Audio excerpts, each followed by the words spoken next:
మారవా నువ్వు?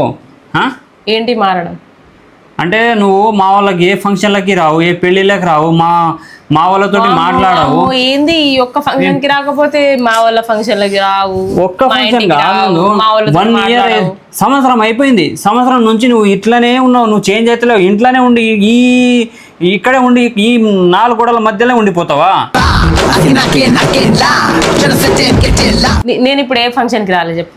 నువ్వు ఏ ఫంక్షన్లకి మా వాళ్ళతో ఎక్కడ రాలేదు, మామ వాళ్ళ ఇంటికి రాలేదు, పిన్ని వాళ్ళ ఇంటికి రాలేదు, బాబాయ్ వాళ్ళ ఇంటికి రాలేదు, అక్క వాళ్ళ ఇంటికి, అన్న వాళ్ళ ఇంటికి, ఎవ్వరి ఇంటికి వస్తలేవు నువ్వు. అలా రానప్పుడు నీకు ఎవరు గుర్తుపడతారు? నువ్వు నన్ను పెళ్లి చేసుకున్న విషయం నలుగురికి ఎట్లా తెలుస్తుంది? ఎన్ని రోజులు నేను ఇట్లా ఉండాలి చెప్పు?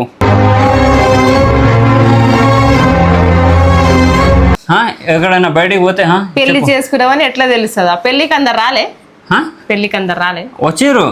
వచ్చి మరి అంటే వాళ్ళ ఇంటికి మనం ఇంకా మళ్ళీ పోవడమే లేదా? ఇక అంతేనా? మతానికి అంతేనా? ఈ ఒక్క ఫంక్షన్ కి పోరాదు ఇప్పుడు. అదే మీ వాళ్ళ ఫంక్షన్స్, మీ పెళ్ళిళ్ళు కానీ, మీ మమ్మీ వాళ్ళ ఇంటికి అక్కడ వెళ్ళాలంటే నువ్వు పొద్దున 5 గంటలకు లేచి మరీ వెళ్తావు కదా. ఇప్పుడు మా వాళ్ళ దగ్గర నీకు రానికి ఏం ప్రాబ్లం అవుతుంది?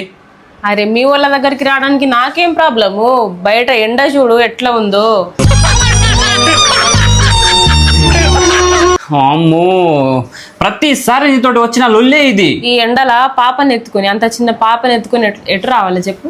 అంత చిన్న పాపని నువ్వు ఒక్కదానివే పెంచుతున్నావా? అంత చిన్న పాపని నువ్వు ఒక్కదానివే పెద్ద చేస్తున్నావా?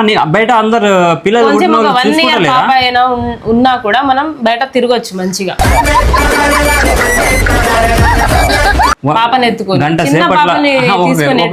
గంట లేదా 2 గంటలు అయిపోయే ఫంక్షన్ కి నువ్వు అట్లా పోయి అలా రావడానికి నీకు ప్రాబ్లం ఏంది? ఎవరు చూసుకోరా? పెద్దమ్మ వాళ్ళు, పిన్ని వాళ్ళు ఎవరు మన వాళ్ళు ఎవరు లేరా? ఆడ అందరు వస్తారు కదా, అందరు ఒక దగ్గరే కదా వచ్చేది. అందరు ఫంక్షన్ కి వెళ్ళిపోతారు, ఎవరు ఎత్తుకుంటారు? ఆ ఫంక్షన్ దగ్గరికి కదా మనం వెళ్తున్నాం. మంచి ఇప్పుడు నువ్వు రెడీ అయినావు, ఒక్కనే పోయి రావచ్చు కదా. నేను వచ్చి ఏం చేయాలి ఆడ చెప్పు?